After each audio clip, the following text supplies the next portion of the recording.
If you think about the greatest thing a woman could hope for in the vast majority of recorded history, the way a woman could express her highest ambitions, her biggest dreams, was to marry well.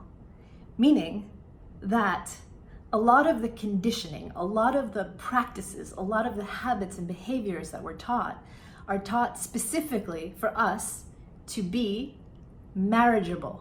But marriageable as it was meant 100 years ago, 1,000 years ago. So good girl conditioning. Good girl conditioning will inspire behavior that is incredibly accommodating, harmonizing. A good girl is modest, she's sexually appropriate, she's sexually available to her sanctioned partner that's acceptable, she never outshines anyone, she never falls behind, she answers emails and messages in a timely fashion. And these qualities are not really helpful to us right now.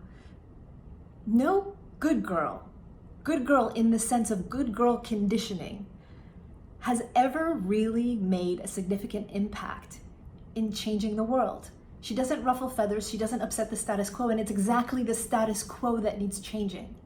Now, something that's very important to understand. I am not saying that good is bad.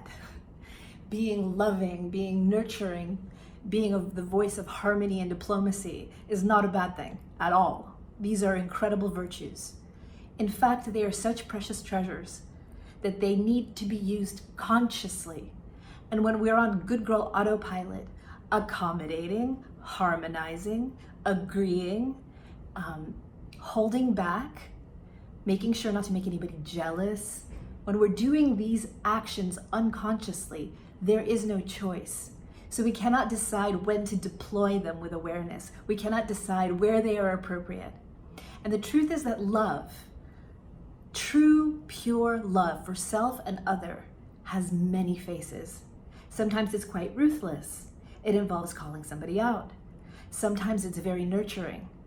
It has many different qualities, and it's in the moment of an interaction with another person or a group that you can feel in the moment what kind of love is called for. So our first order of business is becoming aware of the impact of good girl conditioning.